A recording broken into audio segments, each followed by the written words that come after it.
नमस्कार दोस्तों, नमः शिवाय। जीवन ज्योति चैनल में आपका स्वागत करती हूँ। दोस्तों, आज फिर उपस्थित हूँ एक नया विषय लेकर। आज का विषय हमारी गृहिणियों पर केंद्रित है, तो हमारी गृहिणियाँ भी इसे ध्यान से सुने और भी मेरे भाई बहन दोस्त इसे ध्यान से सुने। कौन नहीं चाहता है कि हमारे घर में सुख समृद्धि का वास हो, शांति और खुशहाली हो, ईश्वर की कृपा हमारे ऊपर, हमारे घर पर सदा बनी रहे। दोस्तों, यदि आप मेरे चैनल पर नए हैं तो प्लीज़ मेरे चैनल को सब्सक्राइब करें, लाइक करें और शेयर भी करें। कमेंट में ज़रूर बताएं कि मेरा वीडियो आपको कैसा लगा। कोई प्रश्न हो तो ज़रूर पूछें, बेल आइकन को भी प्रेस कर दें। दोस्तों, ये तो हम सभी जानते हैं कि हमारा जीवन बदल चुका है, रहन सहन पूरी तरह से बदल चुका है, हमारी दिनचर्या बदल चुकी है, समय का कितना अभाव हो गया है। कुछ चीज़ें तो मैं जानती हूँ कि बदली नहीं जा सकती, मेरे कह देने से अचानक सब कुछ चेंज नहीं हो सकता, ये तो मैं भी जानती हूँ। पर दोस्तों, कुछ बातें ऐसी हैं जिसे कोशिश की जाए तो अवश्य ही बदलाव लाया जा सकता है, जो कि हमारी सुख समृद्धि से जुड़ी हुई हैं। दोस्तों, मैं केवल उन्हीं बातों को आपसे बताऊंगी जिसे वास्तव में किया जा सकता है और बदला जा सकता है। तो बात करती हूँ मैं दिनचर्या की, जिसमें सुबह आप उठें, इसके बारे में मैंने वीडियो पहले भी बनाया है, जिसका लिंक डिस्क्रिप्शन बॉक्स में दे दिया है, आप जाकर उसे चेकआउट कर सकते हैं। दोस्तों, घर में सुख समृद्धि बनी रहे, इसके लिए सबसे पहले उठने के बाद गृहिणियों को घर में झाड़ू अवश्य लगाना चाहिए। यदि आपने मेड रखी है तो आप सोचेंगे कि मैंने मेड रखी है तो मैं झाड़ू अपने हाथ से क्यों लगाऊं। दोस्तों, मेरी बात को ध्यान से सुनिएगा मेरी बहनों। फिर भी आप थोड़ी ही जगह पे झाड़ू लगाएं, एक किचन में ही झाड़ू लगाएं या किसी रूम में ही झाड़ू लगा लें, लेकिन अपने हाथ से सुबह झाड़ू जरूर लगाएं और लगाने के बाद उस झाड़ू को कहीं छुपा कर रख दें, जिससे घर के अन्य सदस्यों की निगाह उस पर न पड़े। यह भी एक सुख समृद्धि से जुड़ी हुई बात है। झाड़ू में माँ लक्ष्मी का भी वास होता है। उन्हें पैर से ना लगाएं, उन्हें लांघें नहीं, और उन्हें एक झाड़ू इस्तेमाल करने के बाद एक जगह, एक साइड में ले जाके ऐसी जगह रख दें जहां बार बार किसी की नजर ना पड़े। दोस्तों, घर की जो स्त्री होती हैं, हमारी जो गृहिणियां होती हैं, हमारी बहनें होती हैं, वो घर की लक्ष्मी होती हैं, और घर की लक्ष्मी अपने हाथ से घर में यदि झाड़ू लगाती हैं तो माँ लक्ष्मी प्रसन्न होती हैं और घर में सुख समृद्धि का वास होता है। अब आप ये सोचेंगे कि घर में मेड रखा हुआ है तो मैं झाड़ू क्यों लगाऊं, तो मैंने बता ही दिया है कि यह बहुत जरूरी है। आप थोड़ा सा ही करें, लेकिन करें जरूर। उसके बाद दोस्तों, आप स्नान करें। उसके बाद स्नान करने के बाद 5 मिनट ही सही पूजा स्थान की सफाई करें और पूजा पर जरूर बैठें, धूप दीप करें। जो भी आपकी श्रद्धा हो, जितनी भी देर कर सकते हैं, आपके पास 5 मिनट समय हो, 10 मिनट हो, आधा घंटा हो, जैसा भी वो आपकी इच्छा के अनुसार होना चाहिए, तो आप उसे जरूर करें। घर में पूजा अवश्य होनी चाहिए, उसके बाद ही किसी और कार्य को आप शुरू करें। और उसके बाद नियमित पूजा पाठ हो जाने के बाद अपने हिसाब से आप अपने कार्य को शुरू कर सकती हैं। अब बात आती है रसोई घर की। दोस्तों, मैं विशेष रूप से एक बात कहना चाहती हूँ अपनी बहनों से, माताओं से, आप सभी लोगों से, और निवेदन भी करना चाहती हूँ। यदि आप वास्तव में अपने घर में सुख समृद्धि का वास चाहती हैं, शांति चाहती हैं, तो सुबह नहा धोकर ही भोजन बनाना आरंभ करें। मेरी माताएं बहनें बहुत ऐसी भी हैं, बहुत लोग की समय का अभाव है या जॉब कर रही हैं, रात में लेट से सोती हैं, समय नहीं मिल पाता है, और सुबह देर से उठने के कारण जल्दी जल्दी नाश्ता वगैरह बनाने के बाद तो उसके बाद जाकर स्नान करती हैं, या बच्चों को, पति को ऑफिस या स्कूल भेजने के बाद ही जाकर नहाती धोती हैं। मैंने ऐसा देखा भी है। तो इसलिए मैं निवेदन करना चाहूँगी कि अगर थोड़ा सा प्रयास करें, थोड़ा सा कोशिश करें, तो यह संभव है कि आप थोड़ा समय पहले उठ जाएं तो आपके पास टाइम भी निकल आएगा और आप नहा धोकर ही किचन में प्रवेश करें। बहनों, किचन में हमारी माँ अन्नपूर्णा का वास होता है, माँ लक्ष्मी का वास होता है। वह एक मंदिर के समान है। तो आप तो जानती हैं, मंदिर में हम ऐसे ही प्रवेश नहीं करते हैं, स्वच्छता के साथ प्रवेश करते हैं। तो मेरे कहने का मतलब यही है कि अगर हो सके तो अपने रसोई घर में आप नहा धोकर ही प्रवेश करें। एक बात और, आजकल भाग दौड़ और जल्दीबाजी में यह संभव नहीं हो पाता है, लेकिन अगर आप प्रयास करेंगी तो ये जरूर संभव हो पाएगा। ऐसा नहीं है कि नहीं हो पाएगा।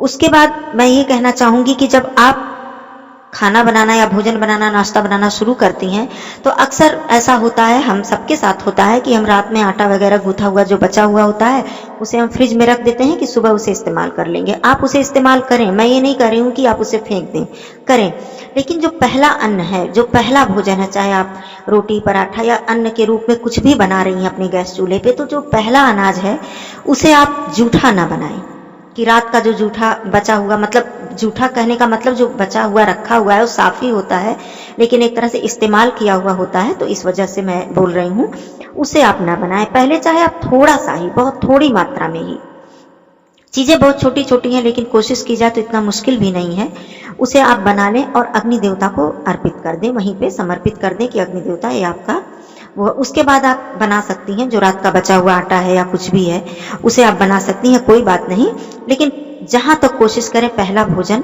आप वो जूठा शुरू में ही ना बनाएं, ये मैं जरूर कहना चाहूंगी।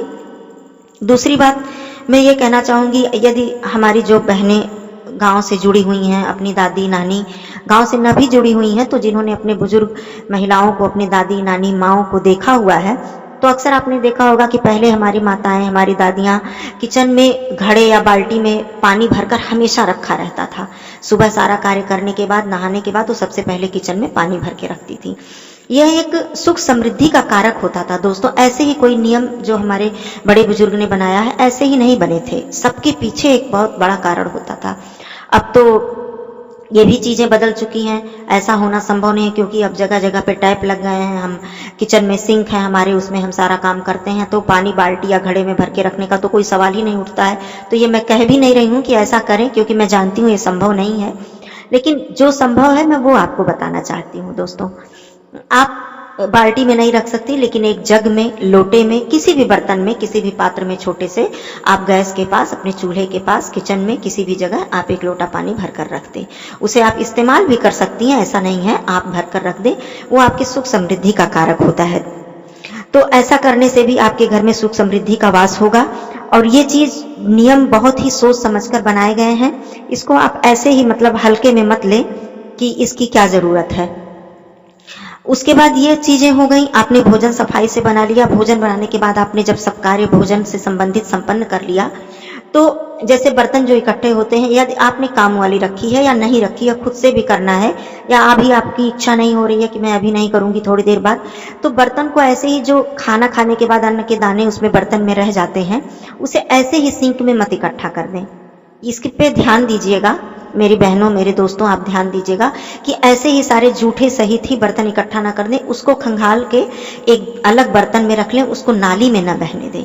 यदि आपकी काम करने वाली बर्तन को धुलने आती है, तब भी आप बर्तन को थोड़ा सा खंगाल के, उसके जूठन को निकाल के आप बर्तन सिंक में रखें, और या खुद भी आपको करना है, थोड़ी देर बाद करना है, तब भी आप ऐसा कर लें।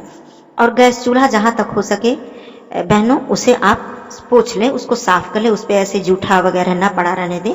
भले ही आप थोड़ी देर बाद किचन की सफाई करें, बर्तन धुलें, या काम वाली आप किया कर धुलती है, लेकिन उस जूठे को, क्योंकि अक्सर उन्हें जो भी काम करने हमारे घर आती हैं, मेड होती हैं, उन्हें भाई कई जगहों पे काम करना होता है, तो इतने ध्यान से वो हमारा काम नहीं करेंगी कि एक एक अन्न का दाना वो देखेंगी कि नाली में जा रहा है कि कहाँ जा रहा है। तो ये घर आपका है, घर आपका मंदिर है, रसोई घर आपका मंदिर है, तो इन सब पे ध्यान देना आप ही का काम है, क्योंकि सुख समृद्धि होगी तो आप ही के परिवार, आपके बच्चे खुशहाल होंगे। तो मेरे कहने का अर्थ यही है कि अगर ये थोड़े थोड़े प्रयास से छोटी छोटी चीजों में बदलाव लाया जाए और किया जाए तो इतना भी मुश्किल नहीं है। तो आप उसे साफ करके थोड़ा सा जूठा उसका हटा के आप बर्तन को रखें, थोड़ी देर बाद ही करें, या कोई भी उसको करता है कोई बात नहीं है, चलेगा, लेकिन आप इस तरह से ना करें, क्योंकि ऐसा करने से घर में दरिद्रता का वास होता है और माँ अन्नपूर्णा नाराज होती हैं, माँ लक्ष्मी नाराज होती हैं। उसके बाद इसमें बहुत थोड़ा समय लगता है, थोड़ा 1 मिनट 2 मिनट का समय लगा, 2-3 मिनट या 5 मिनट गैस चूल्हे को साफ करने में लगा, कोई ज्यादा समय नहीं लगता, बस करने की देर है। आप कोशिश करेंगे तो कुछ भी ज्यादा समय नहीं लगेगा। आपने कर लिया, फिर आने के बाद आपकी जो भी दिनचर्या हो उसका आप पालन करें, घर में और सारे कार्य करें। घर में जैसे सफाई के लिए है, जाले वगैरह लगे हैं, तो उसके लिए कोई समय निर्धारित ना करें या दिन निर्धारित ना करें कि 1 महीने बाद या 1 हफ्ते बाद या 15 दिन बाद उसे मैं करूंगी। उसे ऐसे ही झाड़ू लगा रही हैं तो हल्का फुल्का देखी तो उसे झाड़ते हुए चली गई, तो घर में जाले वगैरह इकट्ठा नहीं होने पाएंगे। बाथरूम की वगैरह की सफाई भी ऐसे नित्य ही कर ले, नहाने गई तो मुश्किल से 5 मिनट लगते हैं, फटाक से सफाई कर लिया और सारी चीज़ें साफ है। तो आपको एक्स्ट्रा मेहनत करने की ज़रूरत नहीं पड़ेगी कि आप एक महीने में अगर एक दिन शुरू करती हैं तो बहुत मेहनत लग जाती है दोस्तों, करना भी बहुत मुश्किल हो जाता है और ढंग से साफ नहीं हो पाता है। बाकी दिनचर्या आपकी बीती, आप शाम हुई, अब शाम के टाइम की बात मैं करूँ तो घर में शाम के टाइम दिया ज़रूर जलाएं, भगवान के सामने अगरबत्ती, दिया, धूप हो, जो भी हो आप उसे ज़रूर जलाएं। अगर भोग लगाना चाहती हैं तो भोग भी भगवान को लगा दें। उसके बाद आप फिर किचन में जो भी शाम का आपका रूटीन है, जैसे भी आप करती हैं उसको, उस कार्य को करें। और जो दिया जलाने का समय होता है दोस्तों, जो गोधूली बेला होता है, गोधूली बेला अगर आप नहीं समझ रहे हैं, बहुत मेरे भाई बहन समझ रहे होंगे, जो नहीं समझ रहे हैं मतलब सूर्यास्त के बाद वाला समय, कि सूर्यास्त जस्ट होने वाला है उसके बाद के कुछ समय को गोधूली बेला कहते हैं। उस समय कोशिश ये करें कि उस समय चाय नाश्ता शाम का टाइम होता है तो उस समय ना करें कि दिया आपने घर में जला दिया, थोड़ी देर बाद ऐसे रहने दें, भगवान के सामने हाथ जोड़े प्रार्थना करें और थोड़ी देर बीत जाने के बाद ही फिर कुछ भोजन वगैरह, या आप भोजन तो उस समय नहीं कोई करता है, नाश्ता ही है, चाय ही है, कुछ भी है तो थोड़ी देर बाद करें। लेकिन घर में शाम के टाइम भी दिया जरूर जलाएं, धूप जरूर करें, भगवान के सामने प्रार्थना जरूर करें। इसको करने के बाद रात में आप फिर अपने रसोई घर का कार्य नियमित रूप से जैसे करती हैं, जिस रूटीन से, वैसे ही करें। रात का भी वही नियम है दोस्तों। मैं बताना चाहती हूँ कि रात में भी अगर आपकी सुबह आके काम वाली मांजती है तो बर्तन को धुलती है तो फिर भी आप बर्तन से जूठन जरूर निकाल दें, गैस चूल्हे को जरूर साफ कर दें, क्योंकि घर में माँ अन्नपूर्णा का वास होता है। तो इस वजह से आप किचन को इस तरह जूठा ही छोड़ के जल्दी जल्दी में आप न निकलें किचन में से। वो आपका मंदिर है, उसका ध्यान देना आपका काम है, क्योंकि आप घर की लक्ष्मी हैं। मेरी बातें अगर अच्छी लगी हो, दिनचर्या से संबंधित और भी बातें मैं लेकर आऊँगी। ये वीडियो बहुत ज़्यादा लंबा ना हो जाए इसलिए मैं इसमें सीमित ही बातें मैंने की है, किचन और थोड़े बहुत चीज़ों से संबंधित। मैं पूजा से संबंधित भी बातों को लेकर आऊँगी अगले वीडियो में, और भी टॉपिक लेकर आऊँगी दिनचर्या से संबंधित। तो यदि मेरी बातें अच्छी लगी हों दोस्तों तो इसे लाइक कीजिएगा, शेयर भी कीजिएगा, और कमेंट के माध्यम से जो भी प्रश्न मुझसे पूछना हो, कोई भी समस्या हो वो भी पूछ सकते हैं, प्रश्न हो वो भी पूछ सकते हैं, मैं उसका उत्तर देने का पूरा प्रयास करूंगी। तो आप बताइएगा ज़रूर। मैं कामना करती हूँ कि आप सभी का जीवन सुखमय हो, सुख समृद्धि बनी रहे। नमस्कार दोस्तों, धन्यवाद, नमः शिवाय।